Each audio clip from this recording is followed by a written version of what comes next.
નમસ્કાર વિદ્યાર્થી મિત્રો, હું સાગર કાછડિયા વેદ ડિજિટલ એજ્યુકેશનમાં આપ સર્વે વિદ્યાર્થી મિત્રોનું હાર્દિક સ્વાગત કરું છું. આજે આપણે વાત કરવાના છીએ ધોરણ 9 વિષય વિજ્ઞાન, ચેપ્ટર નંબર 7 ગતિ. હવે ચેપ્ટર નંબર 7માં આપણો આજનો પ્રશ્ન જે છે, શું દરેક સંજોગોમાં, સંજોગો એટલે પરિસ્થિતિ, કોઈ પણ પરિસ્થિતિ આવે ત્યારે પદાર્થના સ્થાનાંતરનું મૂલ્ય અને તેણે કાપેલા અંતર સમાન એટલે એક સરખા, સ્થાનાંતરનું મૂલ્ય અને કાપેલ અંતર સમાન હોય છે. પ્રશ્નાચિહ્ન છે, પ્રશ્ન પૂછેલો છે.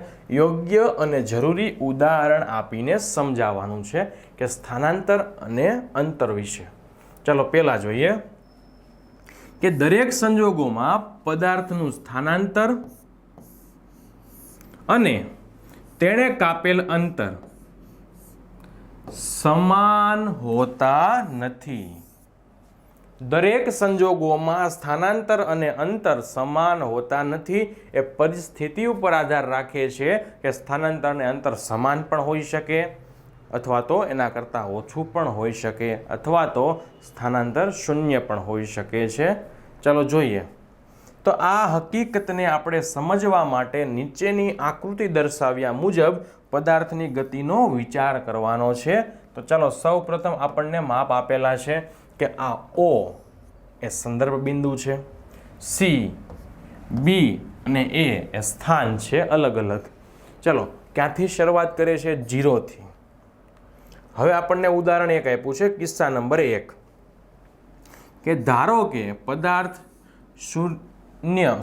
O થી ગતિની શરૂઆત કરીને A બિંદુ ઉપર જાય છે. એટલે અહીંયાથી શરૂઆત કરે છે, ક્યાં જાય છે? અહીંયા A બિંદુ સુધી.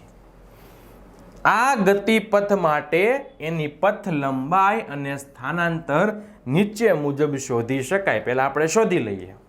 ચાલો, પથ લંબાઈ ક્યાંથી ક્યાં જાય છે? O થી લઈને A સુધી. તો શું આવશે? OA નું માપ. તો પથ લંબાઈ કેટલી થઈ જુઓ મિત્રો? O થી લઈને A સુધી, G એટલે કે 0 થી લઈને 60 સુધી. તો પથ લંબાઈ કેટલી થઈ મિત્રો? એની 60 કિલોમીટર. પથ લંબાઈ એટલે કે અંતર કેટલું થયું? 60 કિલોમીટર. ચાલો, સ્થાનાંતર.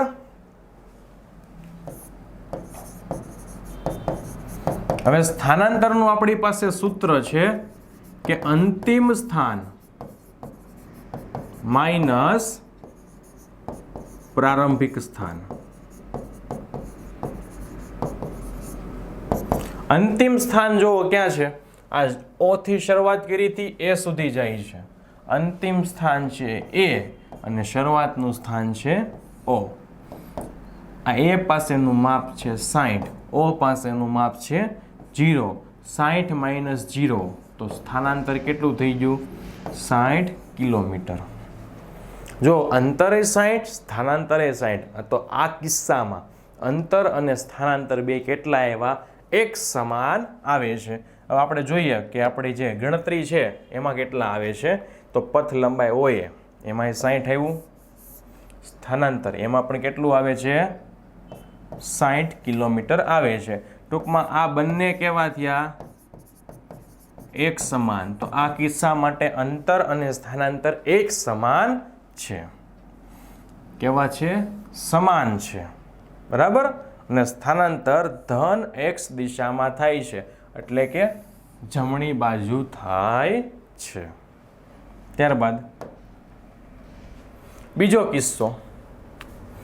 બીજા કિસ્સામાં શું કીધું છે કે ધારો કે પદાર્થ OAB એટલે કે આ O થી શરૂઆત કરે છે, ક્યાં જાય છે?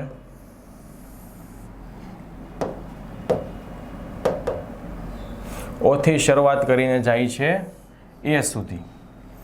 હવે A થી ક્યાં જાય છે? B સુધી. તો પાછું આવે છે, પહેલા આ માર્ગે ગતિ કરે છે, પછી A થી યુટર્ન લઈને ક્યાં આવે છે? B સુધી. તો આ ગતિપથ માટે પદાર્થની પથ લંબાઈ અને સ્થાનાંતર નીચે મુજબ શોધી શકાય.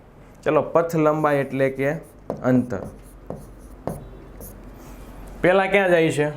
ઓ થી લઈને એ સુધી, અને પછી ક્યાં જાય છે? એ થી લઈને બી સુધી. એટલે ઓ થી એ, અને પાછું ક્યાં આવે છે? એ થી બી, એ થી બી. ચલો ઓ થી એ સુધીનું માપ કેટલું છે? જો 0 થી લઈને 60 સુધી, તો કેટલું આવ્યું? 60. અને એ થી લઈને બી સુધી તો મેં શું કીધું? ગણી લેવાનું. 5, 10, 15, 20 અને 25. તો એ કેટલું આવ્યું? 25. તો પથ લંબાઈ 60 પ્લસ 25 કેટલી આવી?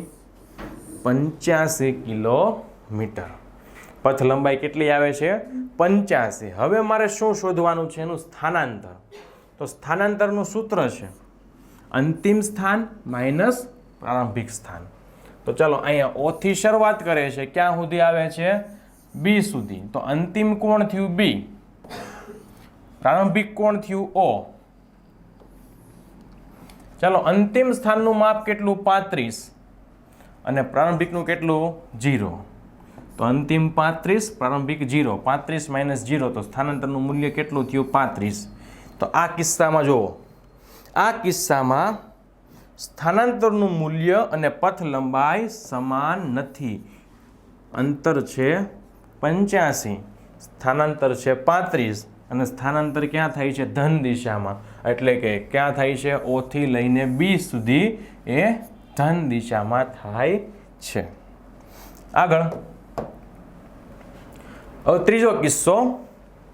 આ કિસ્સામાં શું થાય છે કે ધારો કે પદાર્થ ઓ થી શરૂઆત કરે છે, એ સુધી જાય છે, અને એ થી પાછો ક્યાં આવે છે? ઓ સુધી. એટલે કે આ ઓ થી શરૂઆત કરે છે, ક્યાં જાય છે? આ એ સુધી. અને ફરી શું કરે છે? એ થી પાછી શરૂઆત કરે છે, ક્યાં આવે છે? ઓ સુધી. ઓ થી ગયો એ તરફ, અને એ થી યુટર્ન લઈને પાછો ક્યાં આવ્યો? ઓ તરફ. ઓ બિંદુએ પહોંચે છે. આ ગતિ માટે પદાર્થની પથ લંબાઈ અને સ્થાનાંતર જુઓ. ચાલો પથ લંબાઈ. પથ લંબાઈ એટલે અંતર. તો પેલા ક્યાં છે? ઓ ઉપરથી જાય છે એ ઉપર, એટલે ઓ એ. પાછું એ થી ક્યાં આવે છે? ઓ સુધી. તો એ ઓ. તો ઓ એનું માપ કેટલું થયું? 60. એ થી ઓ આવ્યું, તો આ જેટલું ગયું હતું એટલું જ પાછું આવે, તો 60. તો એવો પણ કેટલા આવે? 60. તો કેટલું થયું? 120 કિલોમીટર. પથ લંબાઈ કેટલી થઈ? 120 કિલોમીટર. હવે શું કીધું? સ્થાનાંતર. આપણી પાસે સ્થાનાંતરનું સૂત્ર છે અંતિમ સ્થાન માઇનસ પ્રારંભિક સ્થાન. ચાલો ઓ થી શરૂઆત કરી હતી, પાછું ઓ ઉપર, એટલે અંતિમ કયું થયું? જો અંતિમ ઓ, શરૂઆતનું પણ ઓ, તો ઓ માઇનસ ઓ. ઓ એ કેટલું માપ? 0 માઇનસ 0. જવાબ કેટલો આવે? 0. તો સ્થાનાંતર થતું જ નથી, કારણ કે પદાર્થ ગતિ કરીને ક્યાં આવી ગયો છે? ભલે એણે 120 કિલોમીટરનું અંતર કાપ્યું, પણ જ્યાંથી ઉપડ્યો તો ત્યાં ફરીને પાછો ત્યાં જ આવી ગયો છે. એટલે સ્થાનાંતર થતું નથી. તો આ કિસ્સામાં સ્થાનાંતર 0 છે અને પથ લંબાઈ 120 કિલોમીટર છે. જુઓ અહીંયા આપણને દર્શાવેલું છે કે પથ લંબાઈ કેટલી છે? 120 કિલોમીટર. સ્થાનાંતર કેટલું છે? 0. તો આ કિસ્સામાં સ્થાનાંતરનું મૂલ્ય અને પથ લંબાઈ સમાન નથી. તો હું આ કિસ્સા ઉપરથી એવું પણ કહી શકું કે કોઈ વાર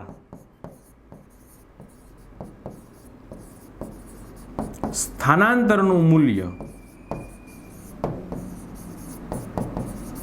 એ 0 પણ હોઈ શકે છે. હવે તમને પરીક્ષામાં કાંઈ આ સવાલ બેઠો ના પૂછાય, એમાંથી કઈ રીતે પૂછાય? કે સવાલ એવો પૂછાય કે કોઈ એક પદાર્થ એક સ્થાનથી ગતિ કરીને 50 કિલોમીટર ફરીને પોતાના એ મૂળ સ્થાને આવે છે. એક સ્થાન એટલે કે પોતાના સ્થાનથી ગતિ કરીને 50 કિલોમીટર ફરીને ફરી પોતાના મૂળ સ્થાન એટલે કે જ્યાંથી શરૂઆત કરી હતી એ સ્થાન, ત્યાં જ આવે તો એનું સ્થાનાંતર કેટલું થાય? તો એનું સ્થાનાંતર કેટલું થાય? 0, કારણ કે કોઈ પદાર્થ છે પોતાના સ્થાને આવે એટલે અંતિમ સ્થાન માઇનસ પ્રારંભિક સ્થાન કેવું થઈ જાય? 0 થઈ જાય. એટલે એનું સ્થાનાંતરનું મૂલ્ય કેવું મળે તમને? 0 મળે છે. ત્યારબાદ આગળનો કિસ્સા નંબર 4. ચલો, આ કિસ્સામાં શું કીધું છે કે ધારો કે પદાર્થ પોતાની ગતિની શરૂઆત બી બિંદુ આગળથી કરે છે. ક્યાંથી કરે છે? બી બિંદુ આગળથી. તો આપણે પહેલા દોરી દઈએ.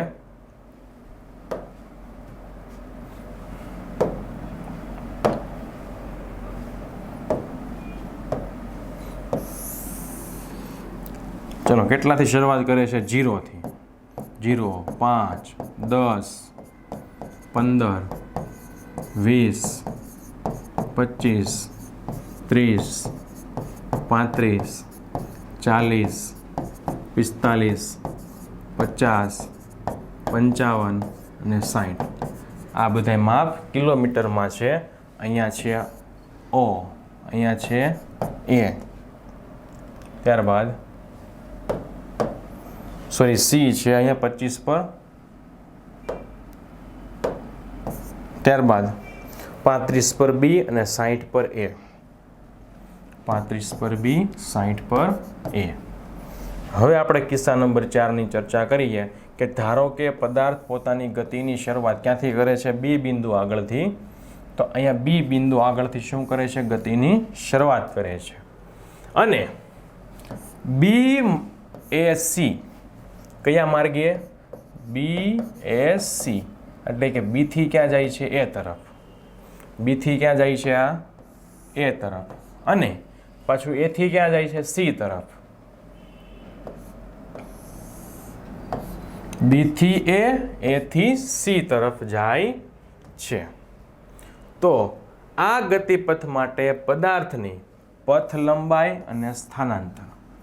ચલો, પથ લંબાઈ. શરૂઆતમાં જુઓ કયું સ્થાન છે? બી થી A એટલે BA. તો પથ લંબાઈ બરાબર BA. પછી ક્યાં જાય છે? A થી C તરફ. A થી C તો AC.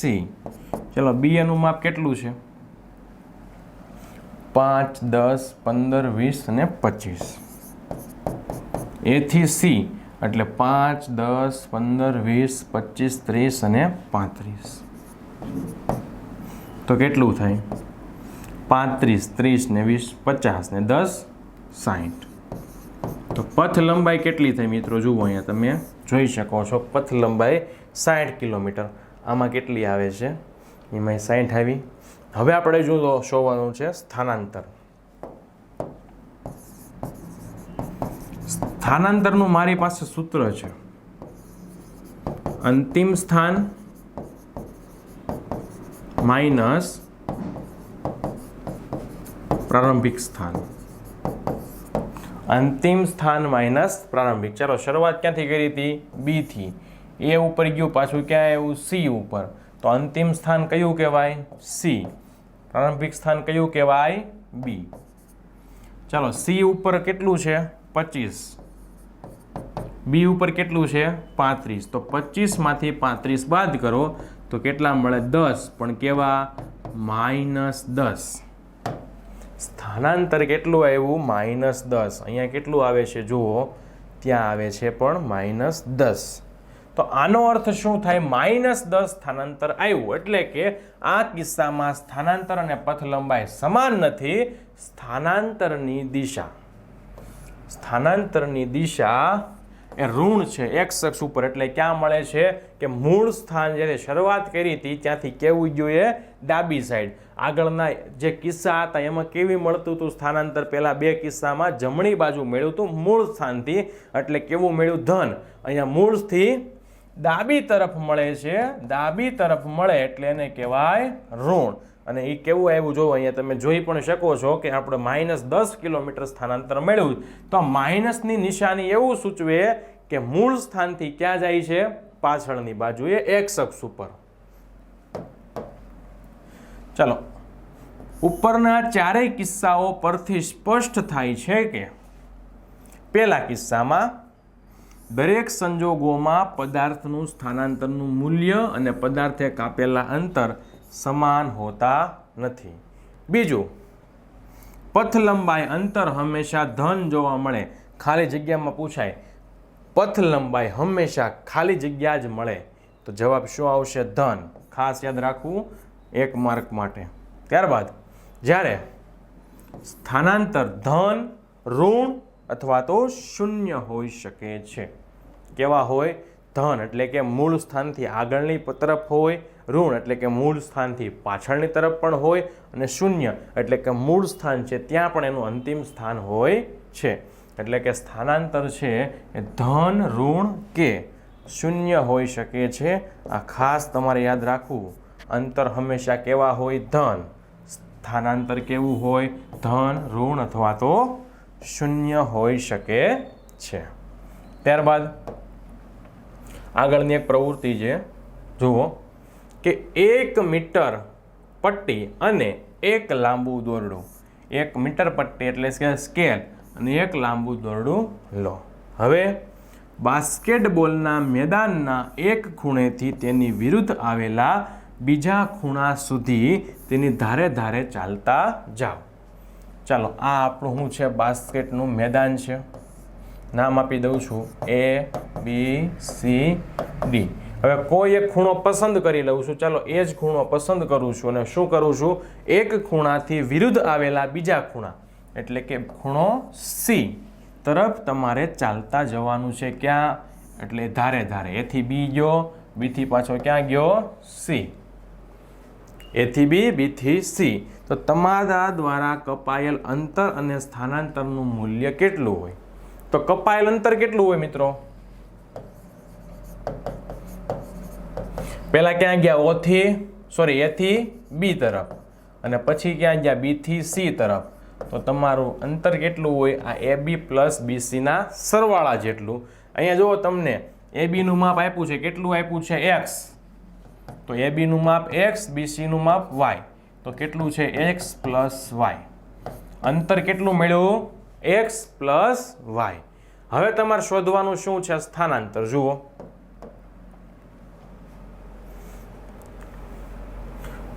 આ તમને શું મળ્યું? આ બંને કિસ્સામાં તમારે શોધવાનું હતું એ ચર્ચા વિચારણામાંથી આપણને અંતર મળી ગયું. આપણે અગાઉ શોધ્યું હતું એ પ્રમાણે X પ્લસ Y. હવે મારે શોધવાનું શું છે? સ્થાનાંતર. તો સ્થાનાંતર કેવી રીતે મળશે? ચલો, આ રીતે આપણું બાસ્કેટનું મેદાન હતું. ABCD. A થી B નું માપ X, B થી C નું માપ Y. તો આ A થી B તરફ ગયા, B થી C તરફ ગયા એટલે હું મળ્યું અંતર. પણ સ્થાનાંતર એટલે શું?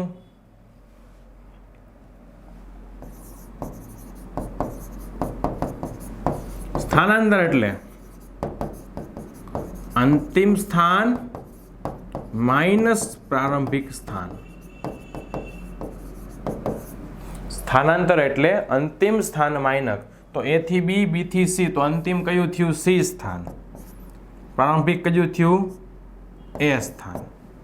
તો સ્થાનાંતર તમારે કેટલું શોધવાનું છે? આ AC. હવે જો અહીં સ્થાન છે,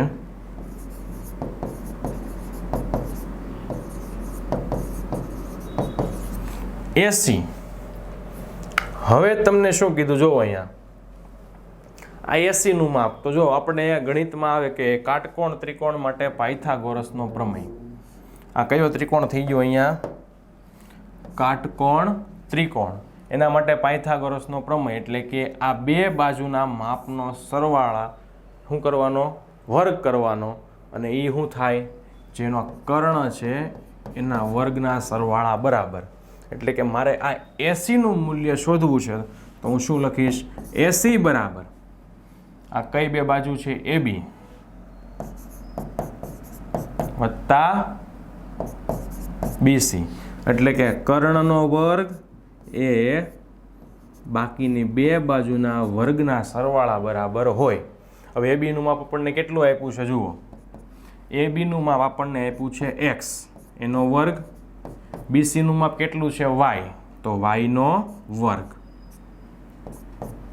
અને રીતે લખાય x વર્ગ વત્તા y વર્ગ. આ શું મળ્યું તમને? 80 નો વર્ગ. હવે વર્ગ છે એ બરાબરની જમણી બાજુએ જાય તો એનું શું થાય? વર્ગમૂળ. તો 80 ની કિંમત તમને શું મળી? વર્ગમૂળમાં x વત્તા y. તો આપણો અહીંયા જે પથ લંબાઈ છે કેટલી મળી? 80 બરાબર વર્ગમૂળમાં x વર્ગ y વર્ગ. તો આ તમને શું મળ્યું? વિકર્ણનું માપ. તો તમને જો કિંમત આપેલી હોય ને તો x ની સ્થાન ઉપર કિંમત લખી શકો, y ની સ્થાન પર પણ કિંમત લખી શકો અને તમે આ સ્થાનાંતર શોધી શકો છો. આપણે જે સ્થાનાંતર આવ્યું છે 80 બરાબર વર્ગમૂળમાં x વર્ગ વત્તા y વર્ગ, એ સ્થાનાંતર અહીંયા મળે છે. તો કઈ રીતે શોધી શકાય? હજી કહું છું કે આ જે કાટકોણ ત્રિકોણ છે, કયો ત્રિકોણ? કાટકોણ ત્રિકોણ. એના માટે પાયથાગોરસનો પ્રમેય વાપરવાનો અને આ એક જે કાટકોણ ત્રિકોણ બનાવે છે એ બે બાજુનો વર્ગ એટલે કે AB અને BC એ બેનો વર્ગ એનો સરવાળો એ કોના બરાબર હોય? કર્ણના વર્ગ બરાબર. એટલે કે 80 ના વર્ગ બરાબર હોય છે. એટલે આપણને કિંમત શું મળી? 80 બરાબર વર્ગમૂળમાં x વર્ગ વત્તા y વર્ગ. હવે જો અહીંયા શું કીધું છે? શરત આપી છે આપણને 80 less than AB plus BC. એટલે કે આ બંનેનો સરવાળો કરો. એટલે કે આ x અને y એ જે તમને માપ આપ્યું હોય એનો સરવાળો કરો. એ કોના કરતાં મોટું હોય? એનો કર્ણ એટલે કે 80 કરતાં કેવું હોય છે? મોટું હોય છે. ટૂંકમાં એ એટલું કહેવા માંગે છે કે માનો કે આ તમને છે 15 આપ્યા, આ તમને આપ્યા 10. એક 10 છે એક 15, તો કર્ણનું માપ એના કરતાં કેવું આવશે? બેના સરવાળા કરતાં ઓછું આવે છે. એટલે કે સ્થાનાંતર કેવું થાય છે? અહીંયા સ્થાનાંતર થાય છે ઓછું થાય છે. ચલો ત્યારબાદ અહીં સ્થાનાંતરનું મૂલ્ય એટલે કે 80 નું મૂલ્ય એ અંતર એટલે કે AB પ્લસ BC. આ 80 શું છે? સ્થાનાંતર. આ શું છે? કાપેલું અંતર. એના કરતાં કેવું મળે છે? ઓછું મળે છે. તો નિર્ણય શું આવ્યો? કે અંતર એટલે પદાર્થે મુસાફરી કરેલી સાચી પથ લંબાઈ. અંતર એટલે પદાર્થે મુસાફરી કરેલી સાચી પથ લંબાઈ. જ્યારે સ્થાનાંતર એટલે અંતિમ સ્થાનથી પ્રારંભિક સ્થાન સુધીનું લઘુત્તમ અંતર. એટલે કે આ જ કિસ્સાની હું તમને વાત કરું તો A, B, C, D અંતર કોને કહેવાય? A થી B ગયો અને B થી C, તો આને શું કહેવાય? અંતર. સ્થાનાંતર એટલે A થી C સુધીનું સીધું લઘુત્તમ માપ. આને શું કહેવાય? સ્થાનાંતર તરીકે ઓળખાય છે. ત્યારબાદ આગળની પ્રવૃત્તિ છે કે ગાડીમાં એક એવું સાધન ફિટ કરેલ હોય છે જેના દ્વારા તેણે કાપેલ અંતર જાણી શકાય છે. આ સાધનને ઓડોમીટર. મિત્રો એક માર્ક માટે ટીક કરી રાખજો.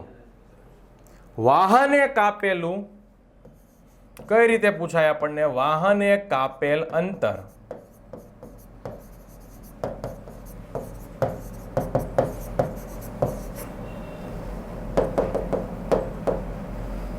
અંતર માપવા ખાલી જગ્યાનો ઉપયોગ થાય.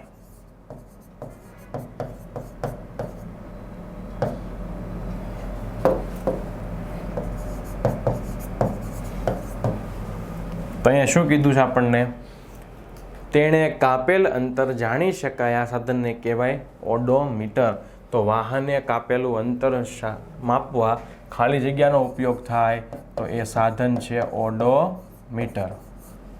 એ સાધન છે ઓડોમીટર. હવે તમારી બાઇક છે કે 4-વ્હીલર છે એમાં આ રીતે તમને એક સ્પીડોમીટર આપેલું હોય, તેમાં આ રીતે લંબચોરસ શું આપેલું હોય છે? ઓડોમીટર છે. શું બતાવે છે? કે તમારું વાહન કેટલા કિલોમીટર અત્યાર સુધીમાં ચાલી ગયેલું છે. હવે અહીંયા તમને એક એક્ઝામ્પલ આપેલું છે કે એક કારને ભુવનેશ્વરથી નવી દિલ્હી સુધી લઈ જવામાં ઓડોમીટરના અંતિમ વાંચન અને પ્રારંભિક વાંચન વચ્ચેનો તફાવત. એટલે કે બાય રોડ જાય છે ક્યાં? ભુવનેશ્વરથી નવી દિલ્હી. તો ઓડોમીટરમાં હવે શરૂઆત કર્યું હતું એણે પણ માપ લખી નાખ્યું, અંતિમ માપ પણ લખી નાખ્યું. બંનેનો તફાવત કર્યો, બાદબાકી કરી, મને બંને વચ્ચેનું અંતર કેટલું મળ્યું? 1850. શું મળ્યું? 1850 મળ્યું. હવે મારે શું કરવાનું? પેલું તો ગાડીના ઓડોમીટરનું રીડિંગ હતું. ઓડોમીટરનું રીડિંગ પરથી કેટલું મળ્યું? 1850 કિલોમીટર. હવે ભારતનો રોડ નકશાનો ઉપયોગ કરવાનો છે અને મારે ભુવનેશ્વરથી દિલ્હી વચ્ચેનું સ્થાનાંતર ગણવાનું. તો શું કરીશ? નકશો લઈશ, ભુવનેશ્વર છે ત્યાં ટીક કરીશ, દિલ્હી ત્યાં ટીક કરીશ, સ્કેલની વડે બંનેને હું કરીશ? માપી લઈશ અને એ માપી લઈશ પછી બંનેનું માપ કોની મદદથી હું કાઢીશ? સ્કેલ માપની મદદથી. ઉપર લખ્યું હોય ને કે 1 સેમી બરાબર 1 કિલોમીટર લેવાના કે 50 કિલોમીટર લેવાના, તો જેટલા સેમી થાય ઉપર આપ્યું હોય કે આટલા માપ લીધેલું છે, 1 સેમી બરાબર આટલું અંતર, તો એટલા વડે ગુણાકાર કરી નાખીશ એ સેમીનો. એટલે મને શું મળી જાય? ભુવનેશ્વર અને દિલ્હી વચ્ચેનું લઘુત્તમ અંતર મળી જાય છે. હવે કારમાં લગાવેલું ઓડોમીટર ભુવનેશ્વર અને નવી દિલ્હી વચ્ચે કાપેલું અંતર દર્શાવે છે, જે કેટલું માલુમ પડે છે? 1850. મેં બે રીતે જોયું, કારના ઓડોમીટરમાં જોયું અને નકશામાં જોયું. કારમાં કેટલું બતાવ્યું મને? 1850. અને ભારતના નકશા પરથી ભુવનેશ્વર અને દિલ્હીનું મારે માપ લેવું છે, તો બેના સ્થાન પસંદ કર્યા. હમણાં તમને કીધું એ અહીંયા ભુવનેશ્વર છે, શું છે અહીંયા? ભુવનેશ્વર, અને અહીંયા છે દિલ્હી. તો બેના સ્થાન પહેલાં મેં પસંદ કરી લીધા. હવે હું શું કરીશ? હવે માપપટ્ટીની મદદથી ભુવનેશ્વર અને નવી દિલ્હી વચ્ચેની લંબાઈ માપીશ. અહીંયા ભુવનેશ્વર, અહીંયા દિલ્હી.